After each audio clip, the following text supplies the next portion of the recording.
Hello दोस्तों, this side सी महावीर जैन। तो आज की वीडियो में अपन बात करेंगे regarding C inter advance account का चैप्टर वाइज वेटेज का। होप सो आपकी पढ़ाई बहुत बढ़िया चालू हो। बहुत मैंने जो रिवीजन वीडियोस अपने यूट्यूब पे डाले हैं, आप उससे रिवाइज कर रहे होगे प्रॉपरली। बट आज अपन बात करेंगे रिगार्डिंग चैप्टर वाइज वेटेज की, हर चैप्टर का क्या क्या वेटेज है। तो आपको पता है कि 118 मार्क्स का टोटल पेपर रहता है, जिसमें राइटिंग में 88 मार्क्स का पेपर रहता है और एमसीक्यू में 30 मार्क्स का पेपर रहता है। और 88 मार्क्स में से आपको 70 मार्क्स का अटेंड करना पड़ता है, 18 ऑप्शनल रहता है। तो ऐसा 70 प्लस 30 100 मार्क्स का आपको पेपर पूरा पूरा पेपर रहता है, ठीक है। तो अपन वेटेज में ऐसा करेंगे, पहले 70 मार्क्स के चैप्टर में कौन से 70 मार्क्स में कौन से चैप्टर इंपॉर्टेंट है और क्या क्या वेटेज है, और एमसीक्यूज के पर्सपेक्टिव से क्या क्या वेटेज रहता है, ठीक है। तो मैंने ना यहाँ पे एक चीज करी है कि जान 26 तक का जितना भी राइटिंग अपडेट था राइटिंग पेपर में और एमसीक्यूज में, वो सब अपडेट करा है। तो मतलब मई 24 से तो जान 26 का आपको यहाँ पे वेटेज दिखेगा। तो देखो, जो इंट्रोडक्शन, फ्रेमवर्क और एप्लीकेबिलिटी जो चैप्टर है, अप टू 4 मार्क्स के यहाँ पे क्वेश्चन आता है। और ये भी कंसिस्टेंटली अगर देखो तो जान 25 से तो सितंबर 25 तक ये अटेम्प्ट के बीच में कंसिस्टेंटली 4-4 मार्क्स का क्वेश्चन आया है। जान 26 में नहीं आया, तो मतलब आप इसका कंसिडर कर सकते हो up to weightage up to 4 marks का, ठीक है। उसके बाद में presentation and disclosure based accounting standard, इसका 7 टू 14 मार्क्स तक का वेटेज रहता है। और 7 टू 14 मार्क्स में से भी सबसे इंपॉर्टेंट रहता है आपका AS3, that is cash flow statement.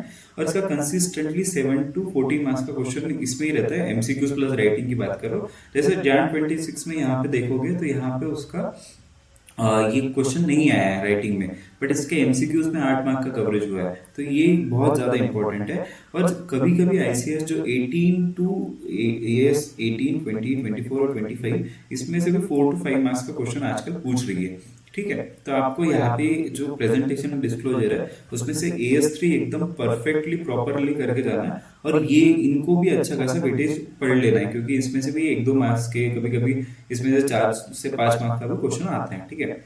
उसके बाद में सबसे important that is asset based accounting standard, जो AS2 10, 13, 16, 19, 76 और 28 है।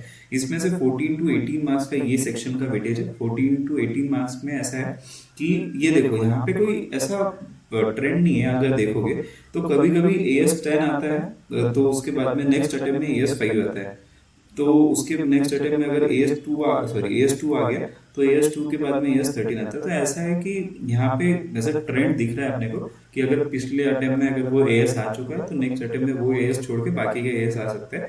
बट यहाँ पे ऐसा ट्रेंड एनालिसिस जनरली मैं प्रेफर नहीं करता एडवांस अकाउंट में, कि आपको ट्रेंड एनालिसिस करके पढ़ाई करनी चाहिए। क्योंकि देखो, पेपर अगर आईसीआई के ऊपर अगर पेपर हार्ड निकालना रहा, तो जो पिछले बार पूछे वो भी पूछ सकते, या तो ऐसे एरियाज में से पूछ सकते क्वेश्चन जो आज तक नहीं आया।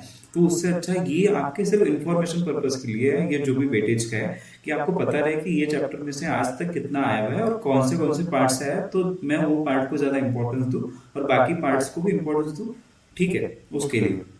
तो यहाँ पे देखोगे 14 टू 18 मार्क्स का ये पूरे सेक्शन का वेटेज है। और इसमें से आजकल जो नया नया AS28 है, दैट इज इम्पेयरमेंट वाला चीज, तो इसमें से भी 7 टू 4 मार्क्स का क्वेश्चन पूछते हैं कभी कभी, और एमसीक्यूज में भी पूछ रहे हैं, ठीक है। उसके बाद में liability based accounting standard 4 to 7 marks का है। कभी कभी इसमें से भी पूछ लिया, दैट इज 4 टू 7 मार्क्स का ऐसा है। उसमें से भी ये देखो AS15 है ना, AS15 that is employ benefit वाला चीज। तो ये भी आजकल इसके भी क्वेश्चंस आ रहे हैं, जो अपने पर्टिकुलर पार्ट अपन ने कवर करे थे वो वहां से। उसके बाद में AS जो इम्पैक्टिंग फाइनेंशियल स्टेटमेंट है, इसमें से 4 टू 5 मार्क्स का क्वेश्चन आ गया तो आ गया।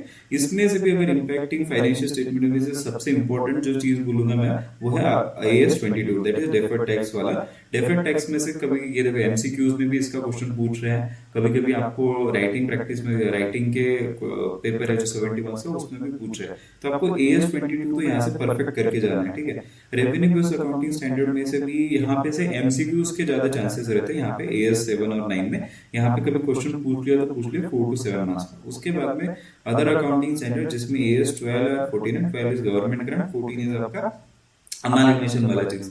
तो अमालगमेशन में से देखो कंसिस्टेंटली 14 मार्क्स का क्वेश्चन पूछ ही रहे हैं, तो आपको AS14 एकदम एकदम पक्का करके जाना है। इसके लिए आप एक काम कर सकते हो, मैंने जो रिवीजन वीडियोस अपने इस पे यूट्यूब चैनल पे डाला है, आप वो रेफर कर सकते हो। और AS21 भी सेम, जो AS21 में से 14 मार्क्स का क्वेश्चन आया। AS23 और 24 में ऐसा है, 27 में ऐसा है कि जब AS21 का क्वेश्चन रहता है तो कभी कभी ऐसा हो रहा है कि उसमें जो टच पॉइंट द AS23 और 27 के आ रहा है, इसलिए मैंने यहाँ पे कोई स्पेसिफिकली बाइफरकेट नहीं कर सकते, इसलिए मैंने AS21 में ही पूरा 14 मार्क्स का यहाँ पे डाल डाल दिया है, ठीक है। उसके बाद में नेक्स्ट ये सबसे इंपॉर्टेंट है AS12, सॉरी AS14 और ये CFS वाला चीज। उसके बाद में नेक्स्ट इंपॉर्टेंट चीज है आपका financial statement of the companies. जैसे अपन ने बात करी थी कि financial statement of the companies को अपन दो पार्ट में मैंने डिवाइड किया है, ठीक है। Financial statement of the companies chapter ये है जिसमें से आपका प्योर थ्योरी रहेगा, जैसे डिविडेंड वाला चीज, और शेड्यूल 3 में कौन सा पार्ट आता है, जैसे आपका P&L बैलेंस शीट वाला चीज जो आपको बनाना पड़ता है। तो देखो जो financial statement of the companies जो आपके कॉर्पोरेट लॉ में भी कवर है, कंपनी लॉ में, तो वो वाला चीज है। इसमें से कभी कभी 4 मार्क्स का क्वेश्चन आता है, पर शेड्यूल 3 में से ऐसा है कभी कभी मतलब इसका भी अच्छा खासा मतलब एक दो अटेम्प्ट में इसका आ रहा है 14 मार्क्स तक का आ रहा है। तो ये सेक्शन का आप वेटेज समझ सकते हो, अप टू 18 मार्क्स का इसका वेटेज है कि 4 मार्क्स का अगर financial statement of the companies में आएगा तो शेड्यूल 3 में से 14 मार्क्स का आ सकता है। फिर बायबैक में ऐसा हो रहा है कि देखो इसका 7 मार्क्स का वेटेज है, 7 अप टू 7 मार्क्स का इन राइटिंग, और जो MCQs है उसमें भी अच्छा खासा वेटेज है। तो ये जो लास्ट के टॉपिक्स है ना, इन सबको आपको एकदम बढ़िया से प्रिपेयर करके जाना है, क्योंकि देखो अगर आप देखो चंद 14 प्लस 14 28 प्लस आप इसको 14 कंसिडर 28 प्लस ये सब चीजें, तो अराउंड आपका 40 to 50% का आपका वेटेज यही नीचे के चैप्टर्स पे ही, तो आपको इसमें से कुछ भी चीजें नहीं छोड़ के जानी, ठीक है। उसमें से buyback of the securities, internal reconstruction, इसमें से भी अच्छा खासा अभी नए जो अटेम्प्ट आ रहा है उसमें इसका वेटेज बढ़ता जा रहा है। जैसे पहले 14 to 14 4, फिर 14 मार्क्स का आया, फिर 4 मार्क्स का आया, फिर ये अटेम्प्ट में 14 मार्क्स का क्वेश्चन आया, कभी कभी इसका MCQs में भी पूछ ले रहे, ठीक है। और ब्रांच जो अकाउंटिंग फॉर द ब्रांचेस का तो कंसिस्टेंटली 6 मार्क्स का वेटेज आ रहा है। तो ऐसा था 80 मार्क्स का आपका ब्रेकअप, जिसमें से अगर एकदम इंपॉर्टेंट चैप्टर की बात करिए, ये सिर्फ नॉलेज पर्पज से, ऐसा नहीं कि मैंने जो इंपॉर्टेंट बोले सिर्फ उठते पढ़ के जाओ और पेपर लिख लो, बट आपको देखो AS3 सबसे इंपॉर्टेंट है यहाँ पे। फिर एसेट बेस के तो सभी इंपॉर्टेंट है क्योंकि उसमें से कुछ भी पूछ सकते हैं। उसके बाद में AS22 जो डेफर्ड टैक्स वाला है अपना, फिर AS14 अमालगमेशन, ये CFS वाला AS21 23 27, उसके बाद financial statement of the company, buyback of the security, internal reconstruction और ब्रांचेस। तो ये सब एकदम इंपॉर्टेंट चैप्टर है जो आपको एकदम प्रॉपरली करके जाने हैं। उसके बाद में MCQ की बात करी जाए तो देखो जो अभी तक ये जो फर्स्ट सेकंड थर्ड चैप्टर है, इंट्रोडक्शन फ्रेमवर्क और एप्लीकेबिलिटी, इस पे से कुछ आया नहीं, कभी आ सकता कि 2 मार्क्स का एप्लीकेबिलिटी पूछ लिया, नहीं तो आपको लेवल 1 लेवल 2 लेवल 3 जो एंटिटीज है उनका पूछ लिया कि क्या लिमिट रहता है बोरोइंग और टर्नओवर वाला, जो अपन ने बताया था कि लेवल 1 एंटिटीज मतलब कौन सी, लेवल 2 एंटिटीज मतलब कौन सी, लेवल 3 एंटिटीज मतलब कौन सी, वो वाला चीज।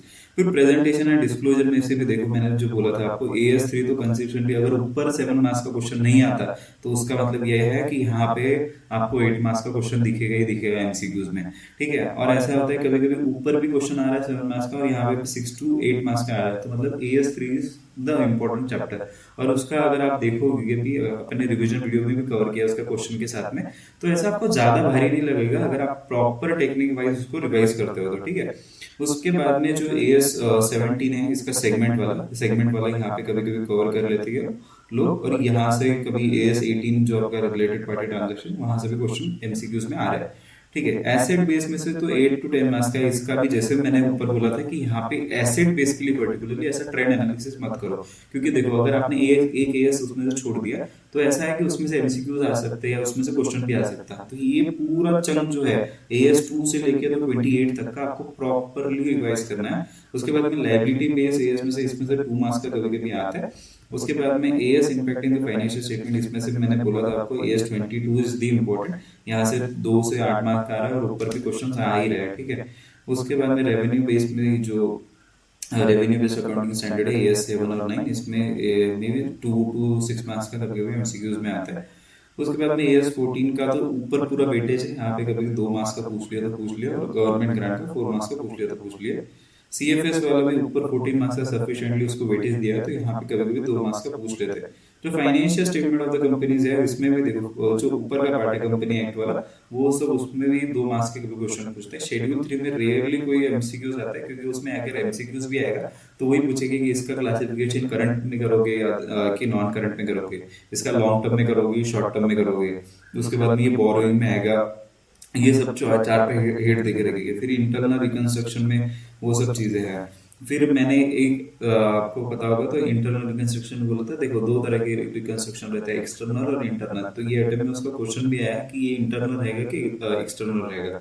ठीक है, उसके बाद में ब्रांचेस में से अभी तक कुछ पूछा नहीं है, मैं पूछ सकते हैं। तो देखो जो इम्पोर्टेंट चैप्टर्स है ना, मैंने ना उसका पूरे 1-2 चैप्टर्स बचे हैं मेरे, मैं 1-2 चैप्टर्स का भी रिवीजन वीडियो डाल दूंगा। सिर्फ उनका जब जो बाकी के हैं 5-6 चैप्टर्स, उसके मैंने सबके रिवीजन वीडियो मेरे यूट्यूब चैनल पर डाले। सीए महावीर जैन का प्लेलिस्ट है, यहाँ पे मैंने लिंक भी दिया है, आपको डायरेक्टली जाके देख सकते हैं। एक बार दिखा भी देता हूँ आपको। तो ये देखो, सीए महावीर जैन बोल के यूट्यूब चैनल है। रिवीजन सीरीज में अगर जाओगे आप तो AS3 14 financial statement of the company, schedule 3 AS21 और बायबैक ऑफ द सिक्योरिटीज, ये सब टॉपिक कवर है। तो आप ये टॉपिक्स जाके रिवीजन देख सकते हो। और आपका अगर कोई भी सजेशन रहा, फॉर एग्जांपल देखो, सजेशन इज वेरी इंपॉर्टेंट। अगर आपको लगे कि यार आपने ना ये चीज ऐसी नहीं ऐसी बतानी चाहिए थी, कि यार ये चीज ऐसी बताओ तो आपको मतलब इम्प्रूव है, तो आप प्लीज डू शेयर मी। और ये जो अगर आपको PDF चाहिए रहेगी तो मैंने मेरे डिस्क्रिप्शन बॉक्स में मैं डाल दूंगा इसका लिंक, तो आप वहां से एक्सेस कर सकते हो। ठीक है, तो थैंक यू।